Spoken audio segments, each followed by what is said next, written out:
This is Cold Start. And on today's episode, we're going to be talking about a new acquisition. Achievement unlocked, the E39 M5. Close to my heart, right? I'm a BMW guy, so very excited that you got an M5. And the journey to get there was pretty interesting. So we'll dive deeper into that process, what led you to that car. But before we get into the nitty-gritty details, there might be an Easter egg in the background. We're recording this on Friday of NHRA weekend here at Sonoma Raceway. So if you hear some dragsters in the background, today they're doing some testing, tuning, and qualifying. Yeah, the sportsman qualifying and time trials are today, and we're going to hear a lot of polls in the background. So I think what we'll do is let's start out here, and if it gets to be too much, maybe we'll have to go for a ride. Might jump into the German luxury of an E39 M5 and to finish allow you off. to all experience it along with us. Come along, it'll be fun. But let's see what we can get done here today in the studio, what we call the ice box. Well, awesome. So to start off with the story, I know that you were considering an M5. We did Todd's Dream Garage in 2015, and that list actually had more than one M5 on it. Yeah, way back in episode 6, it seems like a long time ago at this point. There's been a couple times I've owned BMWs previously, so I had in the back of my mind, that's something I'd like to get back into. And on the Dream Garage from 2015, there was an E28 M5 and an E39 M5. So I kind of went back and forth for a little while thinking about what was the ultimate target. And it was sort of a battle between maybe the head and the heart. Those two cars, I mean, the E28, first generation M5, right? And then the E39, third generation. I think there's a pretty drastic difference between those two vehicles.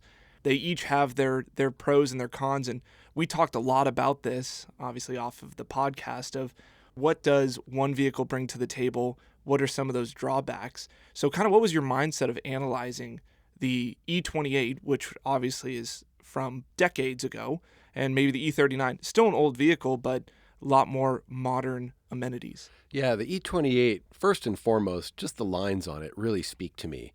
Cars don't look like that anymore. It had this sort of angular quality to it. They only came in black, and I like black cars. They were 1 year only. They were really a special car. They were the first of its kind, as we talked about, the first really four-door sports car, if you can call it that. That sort of luxury cruiser that had some power behind it and that you could actually whip around a little bit more than most, normal luxury sedans. And so as I was thinking about it, I'm like, well, what's this going to be like now? These cars came out in 1988. That's a long time ago. Right. Now, let's compare that to the E39, which is a couple generations later. There was the E34 in between. Mm-hmm. But the E39, I really like the looks of it as well. It's definitely more boxy. It loses some of that angularity from the E28, but it's a much more modern car, right? They were made from 1998 to 2003. And the thing that really clinched it for me, I think, well, two things. One was the ride quality. I've not really ridden around in a lot of E28 M5s, but they're old cars. The suspensions were kind of floaty. They didn't have that grab in the road kind of a feel, the grip that I was looking for in a car like this. It was an experience that I couldn't give my passengers a smooth ride. And that's something else I was sort of after. I have a lot of cars with really tight and not very supple suspension. Mm-hmm. So this was intended to add to the fleet, something that could go out and get out on the town and not worry about every little pothole or bump in the street and have it be, jarring to the people in the car.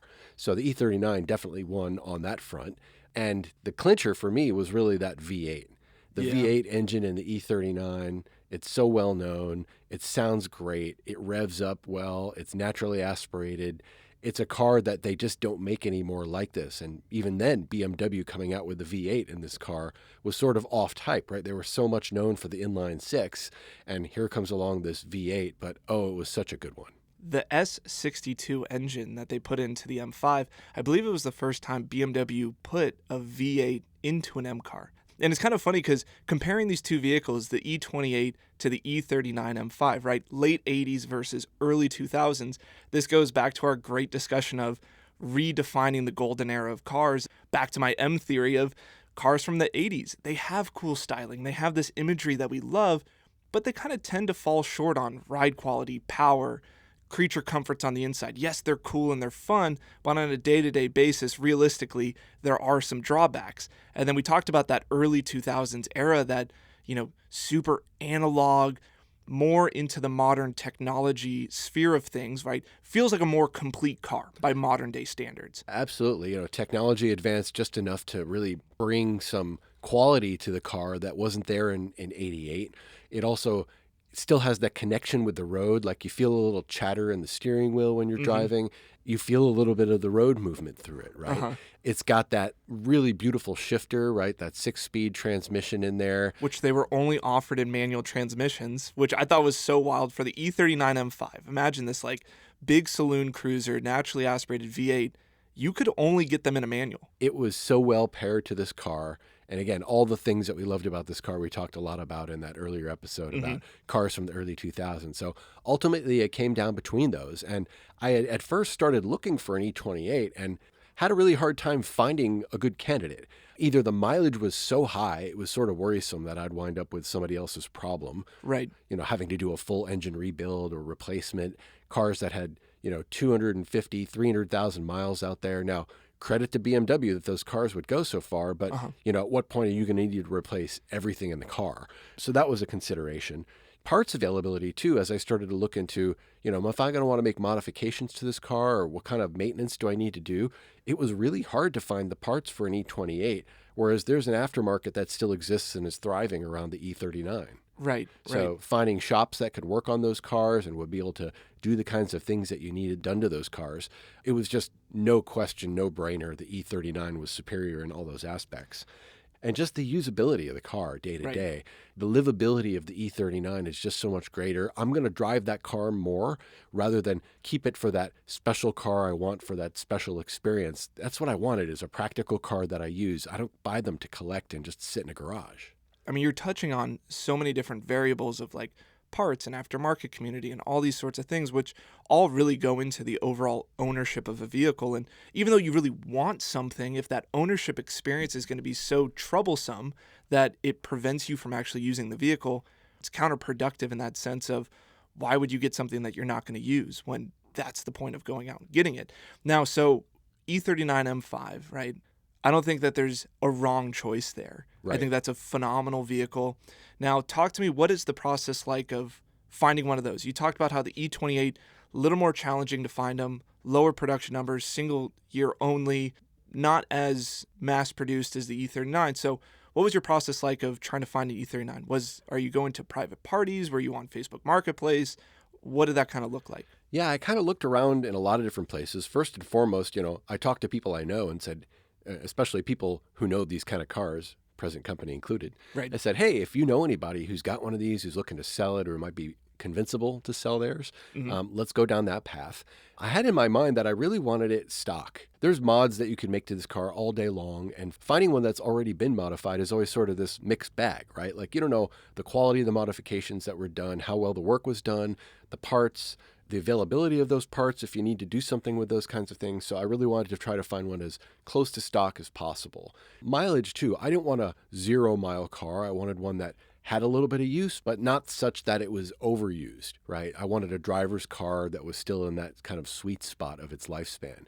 So yeah, I did the private party looking. I looked on Craigslist a fair bit. I looked just quickly at Facebook Marketplace, some of the auction sites, local dealerships. I didn't want to have to travel too far or buy something sight unseen unless I had to, or it ticked all the boxes. I was going to try to find something, close to home. And I looked for a while and I got close one time. I found one on Craigslist of all places, and it was a kind of ad on Craigslist that you say, oh, this might actually be real, right? Because there's a lot of stuff out there that you read this ad and you're like, it's not even from this area, or this person doesn't talk about this car like they actually know what this is. The classic, they don't know what they have kind of a problem, right? So I found this one car. It was for sale over in Oakland, just over the bay from where we are here in Sonoma. I got in touch with the seller. It took a few days for him to get back to me, but it was a good conversation. He was knowledgeable about the car. It was a 2002, if I remember correctly, and it had something like 70 or 80,000 miles on the car. Maybe it was 90. All the specs on it lined up. It was a black car with black interior, so that checked the boxes for me there. And it even had a cool vanity plate on it, right? Which, you don't buy a car for that, but it was one of those things I said, yeah, this really looks like the car. So I made plans with the guy to get together, and there was an upcoming car show happening here over in Marin County that happens, I think, every Saturday or something, the pre-stage show. Yep. And so we made plans to go meet up at that show, and he was going to have his car there. And it was going to give me an opportunity to see it firsthand, go out for a drive, meet the owner, which you can really vibe a lot about the car by meeting the owner. Did this guy actually take care of it? Which a cool vanity plate kind of tells you, okay, this guy was invested in this car. Yeah. He wanted it to be nice. For sure. So, and the fact that he was willing to come meet me and give me that experience, and he was bringing his car to show other people. So he was obviously proud of it, and I thought that meant he probably took good care of it. Yeah. So was making plans to go to this car show the next day. And the night before, like Friday night, I get this email maybe at 11 o'clock at night, and it's bad news. Oh, no. Yeah, so the guy told me he had the car parked out on the street, and somebody crashed into it. And the email was kind of short and to the point, and had a couple of pictures of the whole rear left and left side of the car smashed in. I don't know if it was a drunk driver or somebody just out and lost control of their car, but completely smashed into the back of the thing. I felt really bad for the guy. I mean, like, genuinely, here's a guy trying to sell a car. Right. A good car by all accounts that we can tell so far, making plans literally for the next day he was going to come and meet the potential buyer of his car. And the fates just didn't have it. That's like the worst potential outcome, right? Especially as like an enthusiast. I think we've all been there where we've had to sell a car. And you're always just like, all right, nothing go wrong, nothing break, no like additional expense, like just transition on to that next owner as smoothly as possible. Here it is, less than 12 hours, say, before potentially transitioning or potentially selling the vehicle, and it gets damaged to the point where it's like, there's nothing that we can do. It's not even like, oh, hey, the bumper got scraped or it got a little bit dented. It was like, no, there was some substantial damage where it was like, no, there's going to be an insurance claim, and I feel for that guy. I feel for you too, right? Like, that was a car that was going to be local, easy to check out, drive it. Like, that's my biggest thing of buying used cars, which I've bought a handful of them through different channels and marketplaces. But I've never wanted to buy a vehicle like sight unseen, right? Right. Like, I always think that's a thing of like, to meet someone, drive the vehicle, touch it, feel it, all that sort of stuff.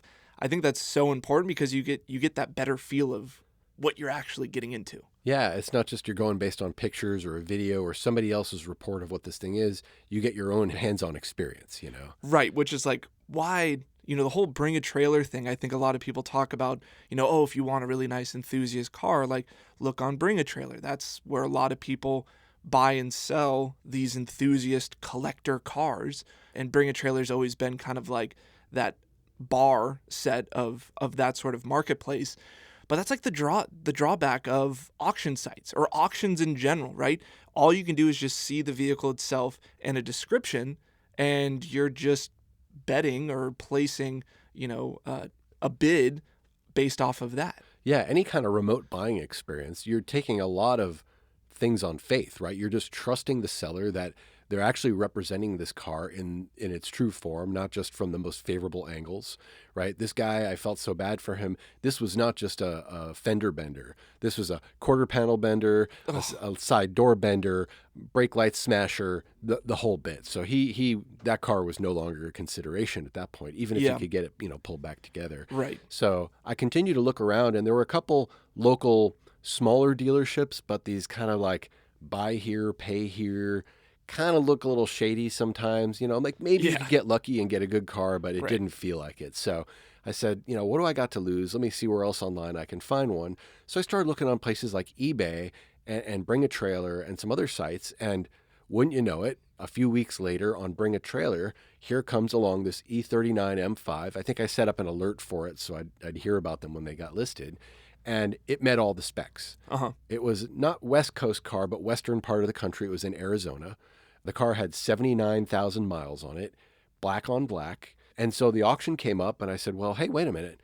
How do I really feel about this? Because this would be one of those buying sight unseen experiences. And, they always make you feel a little weird, but sometimes they go well, and maybe you get lucky. And, geez, a lot of people seem like they buy cars this way. Like, there's so much meme culture in the car community about Bring a Trailer. It's sort of the default for buying from an auction site. Sure, there's Cars and Bids and there's P-Car Market and there's all these other places you can go, but everybody sort of shorthands those, like the Kleenex is to tissues. Bring a Trailer is to the car auction site. And I remember at this point, you were itching pretty bad to get into an E39. Like, that process took a while to find that one on Craigslist. The juices get flowing. The excitement was building of, oh, I'm going to check out this car. I'm going to drive it. Everything looks really good.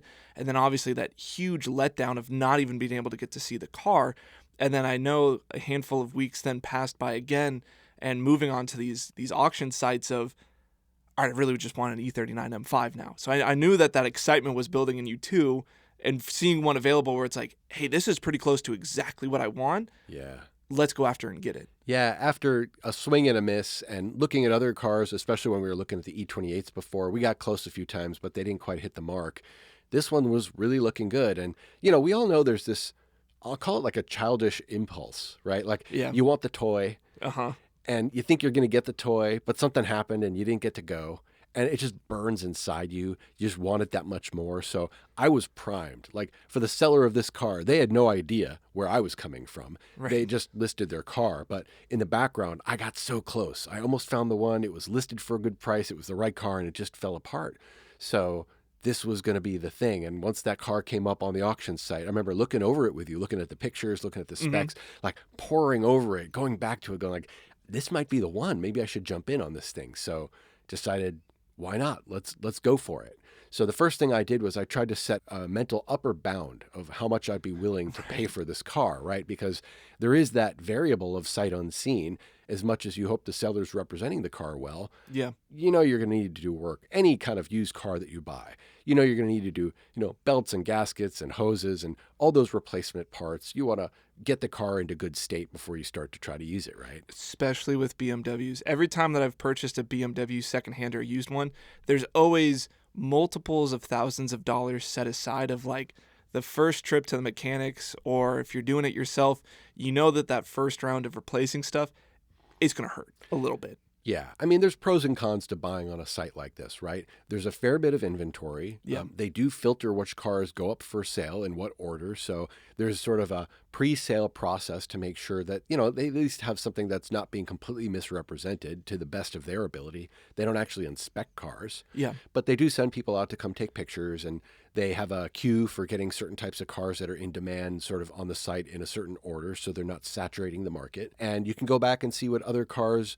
sold for. There's like a graph in there where you can see the history in that market of sales and listings that have previously been on Bring a Trailer. So it gives you a sense of being able to gauge, does this thing seem like it's going in the right place? Price-wise, mileage-wise, all those critical specs. Yeah, that's what's kind of cool about Bring a Trailers. It gives you a really good finger on the pulse of where the market's at for that vehicle, and how mileage can affect the overall price. What is the average price? Things of that nature. Because obviously everyone's heard of Kelley Blue Book value, but Kelley Blue Book doesn't paint the entire picture, especially when it comes to enthusiast cars. And so I think that's a benefit of Bring a Trailer.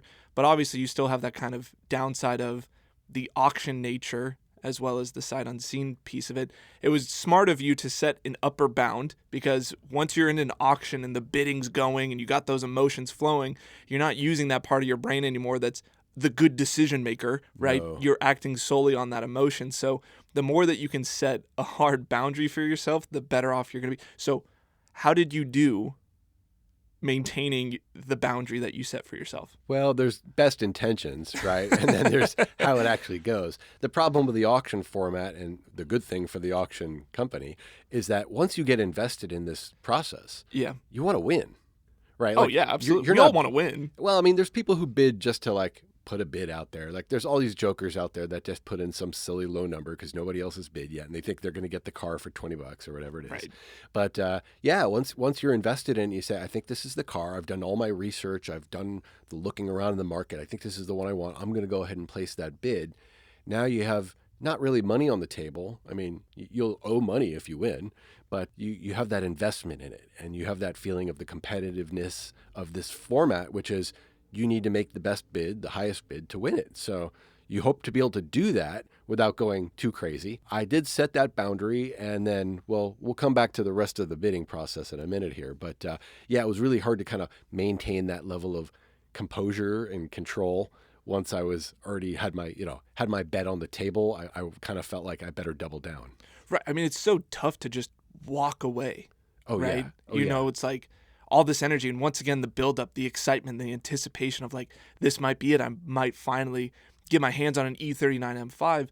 And we need to put this in perspective. This is checking off a box of 2015 Dream Garage, right? So this is Yeah. something that's been Burning for 10 years. festering for a while. Totally. And you know what? I had 2 prior experiences buying a car and bring a trailer. Yeah. They both happened to be 2000 Honda Civic EM1s. One of them turned out to be exactly as advertised. It was clean. It looked like the pictures. It didn't have anything wrong with it that wasn't apparent. The other one looked that way, and I thought it was for a long time until I had somebody put it up on a lift to do some work, and they're like, hey, you know, this front bumper is not actually the right front bumper for a Civic Si. And, oh, hey, did you know it looks like it's kind of green and they painted it black? What the heck? Huh.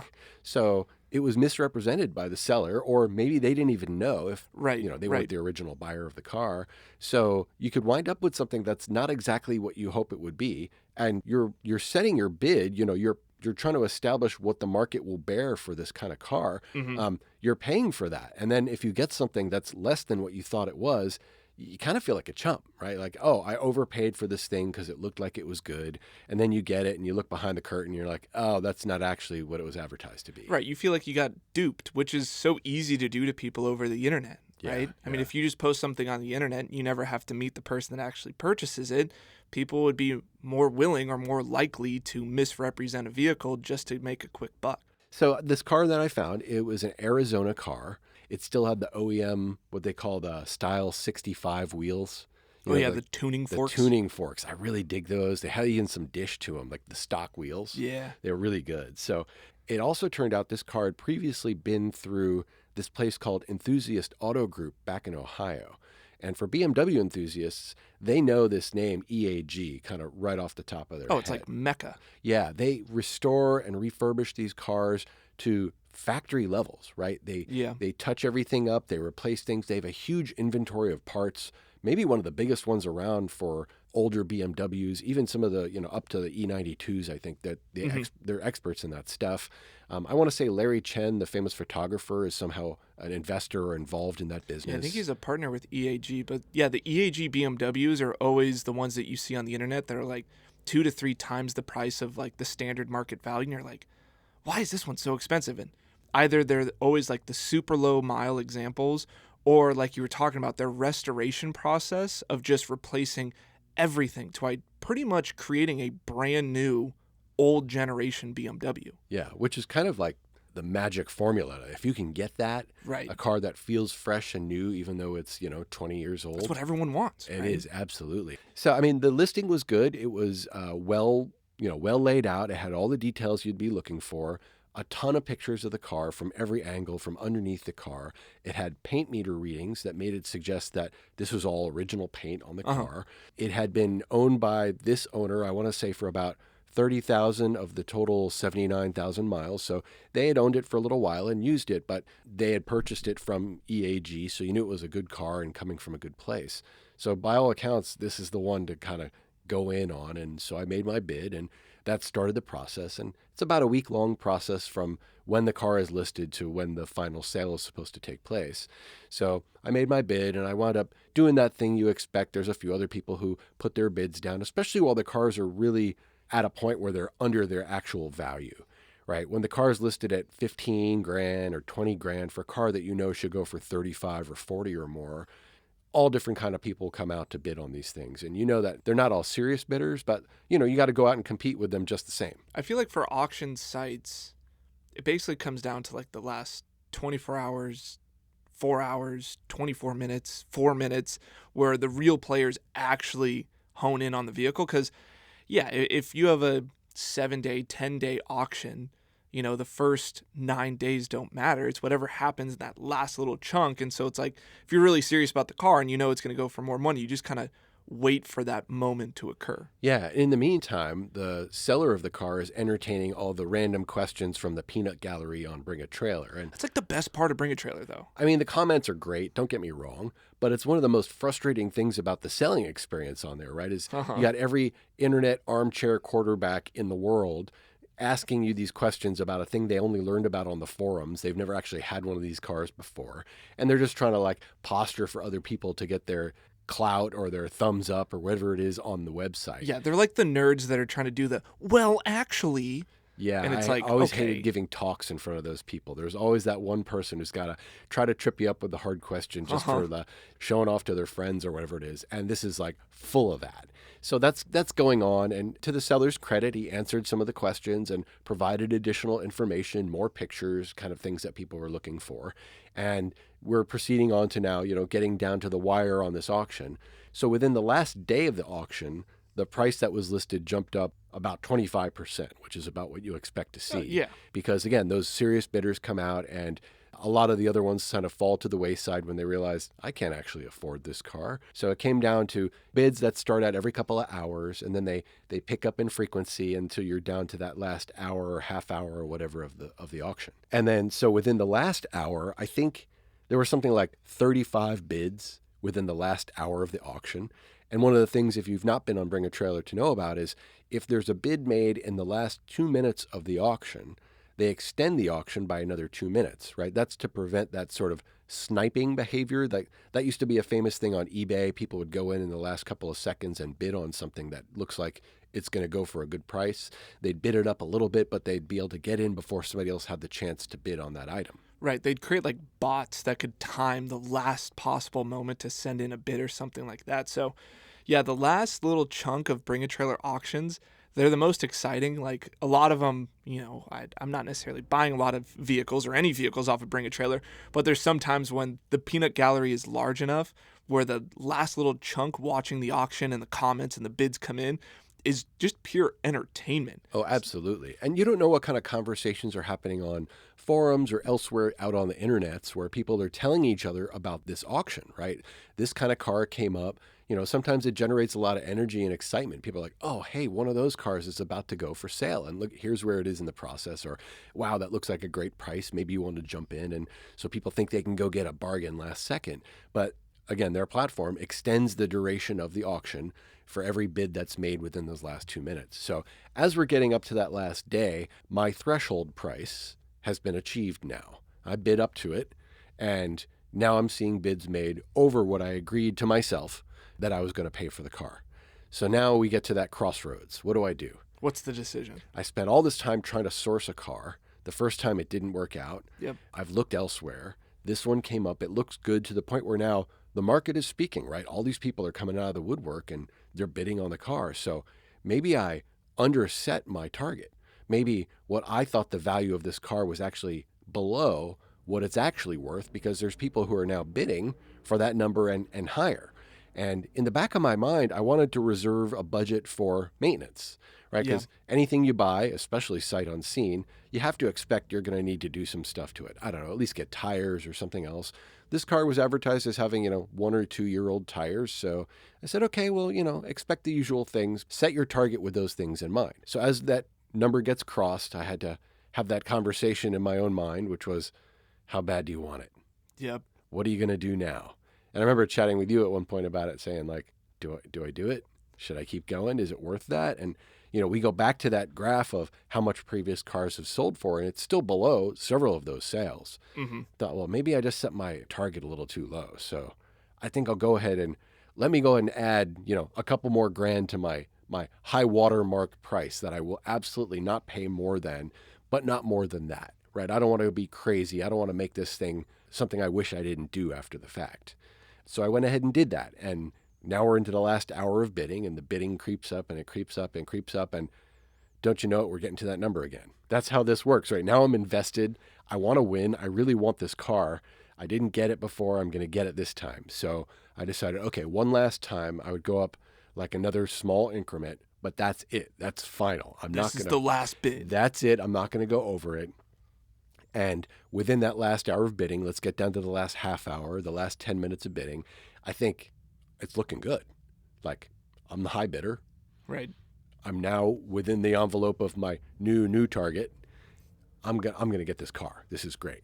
And then the last 5 minutes, this other bidder comes out and he's getting to be a little competitive. And so I made one more sort of step increase bid. And this is within now the last 2 minutes process. So we get into the 2 minutes and he makes a bid and we let it tick down to, 30 seconds left. I'm like, oh, I better get my bid in if I'm going to do this again. And we went back and forth, and there's a little bit of trying to psych out the other person where maybe if you wait until it's only 10 seconds left, they think they got the car. Mm-hmm. And then if you bid, they're like, oh, I didn't get it this time. And I don't know if that worked for or against me, because now you just had that person also having that sense of ownership start to set in. And now they're more motivated to bid again. If they thought they got it and last second they didn't, they're going to put in another bid. So a few times, as soon as 2 minutes was elapsed and a bid came in and it added another 2 minutes, I would bid again right away. And this happened several times, so that in the last hour, there were these 35 or so bids on the car.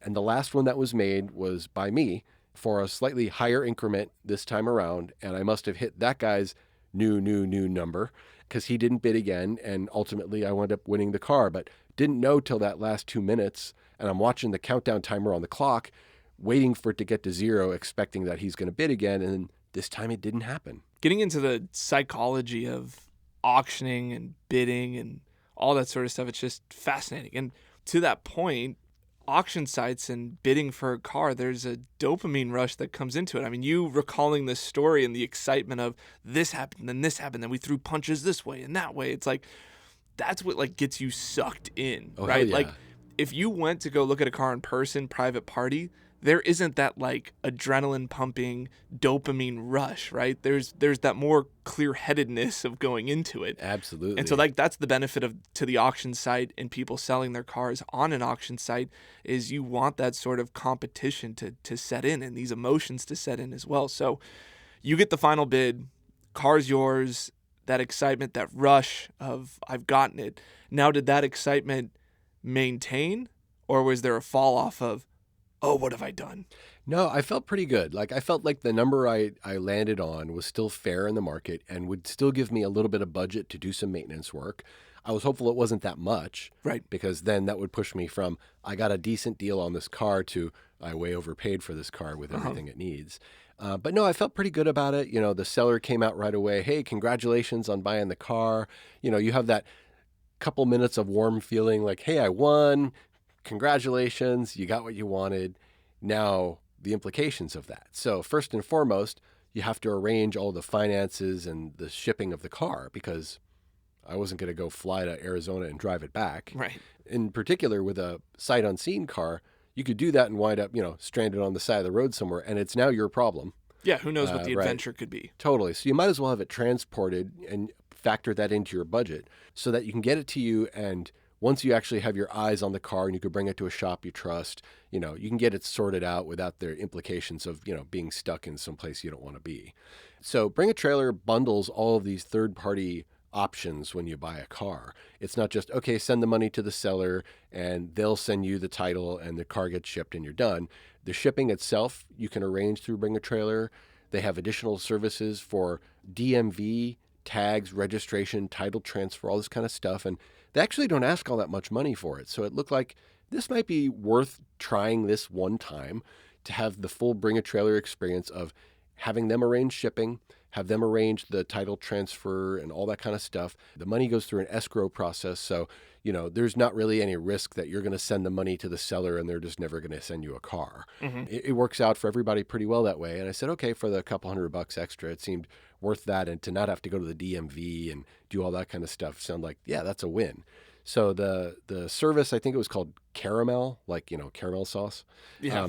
That was the third party who arranged these things for the title transfer and everything and the shipping. And so I went ahead and engaged with them and, got my wire transfer payment sent to them, arranged that through the seller to get the shipment date scheduled. They sourced a driver and a truck.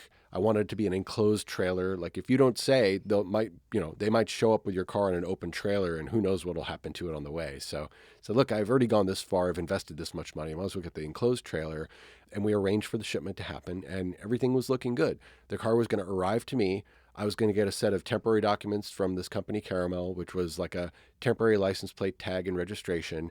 And there were a few things I needed to do to fulfill that so that they could actually complete the paperwork with the California DMV. The joys of California, right? So transferring a car from Arizona, California, for those that don't know or live in California, it's a complete pain in the butt. So our emissions regulations are a lot more strict than other states. So when you bring a car from outside of California into California and you want to register it and get California plates on it, they make you go through smog inspection.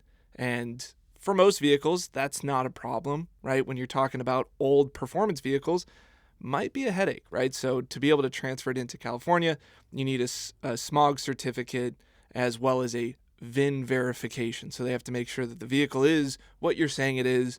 And that process, you actually have to take it to the DMV and have either a DMV employee, or there are some third-party individuals that are licensed through the Department of Motor Vehicles in California to do that process for you. All these things either cost time or money. Yeah, and fortunately, I had this friend who's a big BMW enthusiast who could sort of help get me this process done, and we know good shops, and thanks, friend. So we got the car, we brought it over to Smog, and wouldn't you know, first time through, well, why don't you tell them what happened first time through? Yeah, so going to the Smog place, you think, oh yeah, everything's fine, right? Everything's always okay until it's time to go to Smog. And then the service engine soon light comes on, which I was like, okay, this isn't the check engine light. Maybe this is something like, oh, there's an oil interval light or something like that that's triggering. Right. Nope. Of course, there was an issue with the evap system, which has to do with the gas vapors and how they're distributed into the atmosphere. Yeah. So it's an emissions system. Right. And when I first got the car, I fired it up, and I got this error that says check filler cap. I'm like, huh? Or check fuel filler or something like that. So I'm like, oh, well, maybe I just need to tighten up the fuel filler cap, because sometimes if that's not tight, right, the whole system doesn't work the way it's supposed to. It doesn't trap the vapors in the system the way it's supposed to. Or, maybe there's an old seal on that fuel filler cap. It's just got a rubber ring around it, and maybe it's the issue. No, that wasn't it. Yeah, and that evap system is designed to like capture fuel vapors and hold them internally into the car, for people that don't know this. And then it's supposed to go through like a charcoal filter system that then eliminates those vapors so they don't go out into the environment. So it's a lot of tubes and lines and connectors. There's a lot of potential areas in which there could be a leak. And so that's what the code had thrown, was that there was a leak somewhere in the system. It could be as simple as your fuel filler cap isn't sealing properly. There could be an issue with the tank itself and how it's releasing these gases, or in the, I'm not going to say miles of line, but in extensive amounts of lines through the vehicle, at some point there could be a connector that's not working, or a purge valve that's clogged, or something of that nature. So doesn't pass smog. Now the trip to the mechanics is happening a lot sooner than we were hoping. You were probably hoping. And then that led to, okay, we need to take the vehicle in, we need to get it inspected, and then maybe there's some other issues that can be addressed at that same time. Yeah, we kind of skipped over first impressions of the car when it arrived, but we knew right away this is something we were going to have to deal with. No matter how the car looked when it showed up, or Right. how sorted it was, we're going to have to go through the smog process. So we're just kind of like laser focused on, let's get this smog thing cleared up. And to the great credit of the folks at North Bay Bavarian, they identified this evap system issue. It could even be just a sensor or some kind of electronic gremlins. There might not actually be a problem, but it's raising a flag such that in the smog process, saying, this doesn't work. Yeah, if those systems aren't check, check, check, green, green, green, whether it's a real issue or not a real issue, the smog system, like, it will not allow the car to run. And so, yeah, we took it to North Bay Bavarian, nice independent BMW shop here in the North Bay area in Sonoma County, to look at that evap system. And then also, one of your comments of first driving the vehicle down the freeway was, it rides like a Cadillac, and not a new one, but an old one. Yeah, so on those first impressions, all looking around the car, it looked clean. There were some rock chips and stuff up front, but nothing that didn't seem that much different than advertised. So then I got in the car and I took it for its first drive out on the freeway. I'm like, wow, 2003 was a long time ago, but the car feels it's not even floaty, it's bouncy. Like this car felt like it was on hydraulics. Hitting switches down the freeway. Absolutely. You'd hit those seams in the pavement and the car would just float and then bounce.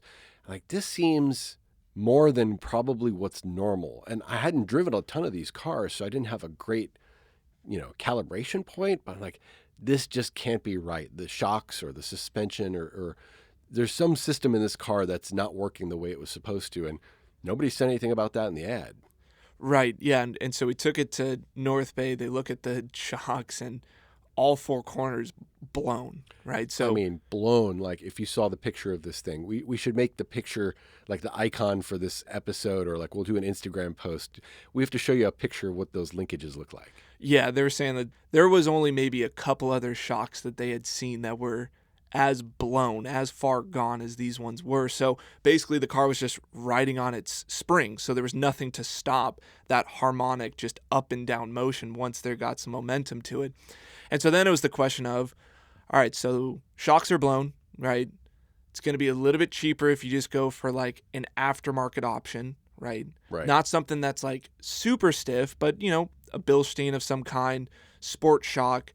It's going to be stiffer than the OEM suspension, or do you go for that full OEM replacement? Yeah, and this is at the point where I'm saying, okay, look, I bought this car in part to not be a tuner car, to not be a track car, to not be a too stiff suspension car so that my passengers don't want to ride around with me. I need to keep it stock as much as I can, or at least have that same kind of ride quality. And, I got Bilsteins on some other cars, coilovers on them, and they're great shocks. Yeah. But they're a little stiff. And so I wanted to keep the nature of the car the way it was supposed to be. So decided, let's go ahead and bite the bullet and do the BMW OEM solution, right? The M Performance shocks, which I didn't realize were not available in the US. Yeah, now we're talking about, original BMW parts, which those are going to have to come from Germany. And then the issue with that in today's climate, or I guess this was a month ago or so. So like think about the whole tariff issue that was going on. And so that kind of gunked up the process of shipping parts from point A to point B or from country to country. And so, the Bilsteins, yeah, maybe, I don't think they were half the cost, but they were substantially discounted versus the OEMs just because of this issue. And then the process of actually getting that equipment into the country elongated that process. But I think you made the right decision, right? I think the Bilstein shocks that were optioned for the E39 M5 or what would have fit the application, they were more designed to work with sport springs or lowering springs. And so now not only are you talking about a shock that's going to be stiffer, not as compliant, now we're talking about shorter springs, a rougher ride, all these things of now we're starting to go down the rabbit hole of like, okay, well then let's just put coilovers on it. Let's lower it. Let's put wheels on it. I think that was going to be too early of that path down. Let's start modifying it. Totally. Now, don't get me wrong. The car looks amazing lowered. Right. But that's not what I was going for. Totally. Yeah. So, I mean, I was part of this process of, okay, getting the car all sorted out. And there were a couple other things. There was like a really bad rattle in the dash that turned out part of the dash cowl, like the housing of the dashboard, just like didn't seat right. It was like loose. You could move it with your finger. It would make all this kind of crunchy, crackling kind of sounds when you drive around. And it was kind of like, made you feel like, what is this old thing I bought? It's just good old BMW plastics, right? Oh, yeah, yeah. Window trim and all that other good stuff. Like the rubbers and the plastics of BMWs always start to fail. There's at least one trim piece in your car that's not perfectly clicked in that makes that little vibration, but it can drive you insane. It can drive you crazy. Yeah, and I'm not trying to be a perfectionist here, right? There's some scratches in the upholstery. There's stuff like I live with all that all day long. That's fine. I drive as a daily driver a car from 1997, so I'm used to a little bit of a squeaking from the mount around the dash and the windshield and stuff like that. That's just par for the course. But I really wanted to get this car to the state where I kind of felt like, okay, it's where it needs to be, where it should be. It's decently sorted. Yeah, for sure. So again, thanks to North Bay Bavarian. They got those pieces replaced. They did a great job on the install. They got the evap leak fixed. We passed smog, and now we've got a pretty well sorted car. I'm pretty happy with it. It feels pretty well dialed in. Yeah, I think it's ready for daily duty. Car's legit right now. I didn't realize I was going to have to spend several $1,000s on new suspension. Right. I didn't realize I was going to have to spend a couple of grand on the overall work that was necessary to get the car from the state in which I got it to the state in which it is here today, where we can go drive it. It's not all floaty on the highway. You can rev that V8 and it sounds so good. You pass smog, you can get your tags and title and all that kind of stuff arranged. I'm really happy with the purchase at this point. Yeah. I might have decided to go back and have a conversation with the seller for not having disclosed the fact that the shocks were on this car were so blown. It was obvious to anybody who'd driven it. Like, even if you weren't used to that, like when I got in the car, I'm like, maybe it's just me, right? But this thing does not seem right. It was not right. And sometimes you can just tell those things right away, but you second guess yourself. You're like, I don't know this car that well. Maybe I'm just miscalibrated on what that feeling should be. No, it was messed up. Yeah, and that's one of those things where it's like, if you went to go see the car in person and drive it, it'd be one of those things of, hey, this is off. Like, it would have been very obvious of something ain't right, talking to the seller to be like, it's going to need this, this, and this, making that price adjustment on the purchase price then and there. Where with this auction site stuff, like, yeah, you get stuck with what you get stuck with, and there's really nothing you can do about it. You had to take that gamble, and you hope that it turns out in your favor. And if you have to make these adjustments, then it's kind of on you. Now, you can arrange a pre-purchase inspection, right? A PPI. I've done this before with cars I wanted to buy that were from outside the area, where you find a local garage that's trusted. Maybe you go do some research on the forums, or a community of owners of those cars, and you have them look over the car and tell you, is this something you should buy or not? But in the auction format, right, like, time is a factor. So now that we're down to the last few days of this auction, are you going to have the time to find a local mechanic that you can trust, get out to the site that the seller's going to be agreeable with getting their car over to somebody else's third-party shop so you can put it up on a lift and look at these things? Maybe that would have given some insight into the fact that the shocks were blown, but we didn't have that. So I just had to go on faith and, again, tried to bundle that into my bidding strategy or whatever. So, yeah, ownership's on me at this point. I own the car, and it's on me to make sure it is what it needs to be. And, yeah, that cost me a bit of money, but still, again, within that envelope of what's the car worth in the market if you see other ones that are sold. If you take the value of what I bought it for and the work that we had to have done on it, I still feel pretty good about it. And I love driving the thing. It feels exactly like I was looking for from the car. I picture those old, videos we've watched on YouTube of the getaway car and the M5 and all those things we talked about in the Dream Garage episode. Like, the car has that feeling. It's really good that way. The shifter and the clutch experience, like, just getting that timing right. The feel of that was something else we got sorted out with North Bay. The steering on the car, the handling of the car, it's just right now.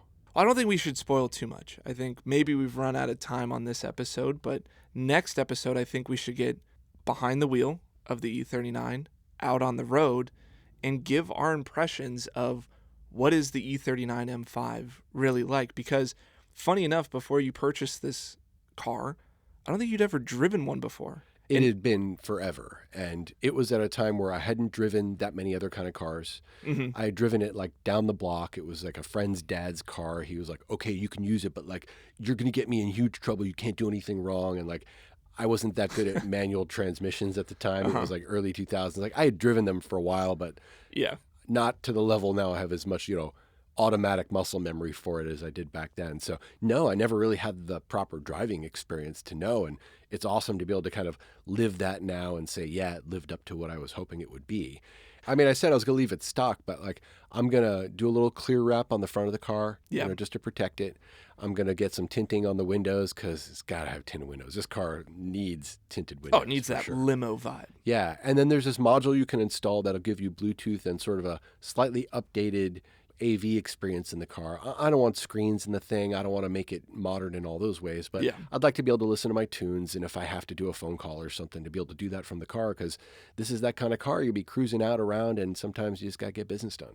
Now, I think it'd be cool for the next episode in the E39 saga, right? I don't think this is going to be the last time we talk about this car. This was more of that purchase experience, dealing with Bring a Trailer. So many people that have seen or heard about that website, but, like, what is that buying experience actually like? And what are some of those drawbacks, right? I think you experienced some of those in purchasing this vehicle. Not a complete nightmare, right? This isn't like oh my God, I bought the E39 M5 from hell. No, I mean, there was drawbacks. There was some unforeseen things that occurred. But I think for this next episode, it's going to be fun to take the podcast on the road. Literally, we're going to record from inside the vehicle, get some sound bites, get some cruising feedback, insights. What are we feeling behind the wheel? Because before this vehicle, I'd driven a lot of BMWs and a lot of M cars. This was my first time driving an E39 M5, and really exciting of, being able to place that within the list and the category of all the other cars that I've driven of what does the E39 do so well, and why do people talk about it so favorably? So I think it'll be fun to dive into that live time while we're behind the wheel. Oh, hell yeah. And that site was called Bring a Trailer in the early days for a reason. Like today, there's all kinds of classics and $1 million cars plus that go for sale on Bring a Trailer. But back in the day, it was kind of grassroots, right? Like, hey, anything you need to sell, come on out. And I didn't realize I'd actually be buying a car that I might need to trailer. Like I was hoping that was not the case. Fortunately, we didn't have to do that. But those experiences, you can get it right, you can get it sort of right, you can get it wrong. Totally. I don't feel like I got it wrong, but I feel like maybe there was more to be done here that I had planned for. But now that we are where we are, I'm happy with the car. I really enjoy driving it around. I'm scratching that itch I've had for well over 10 years of adding this to the fleet. And it's given me the thrill that I hope to get from a car from that era, that I hope to get from this specific car.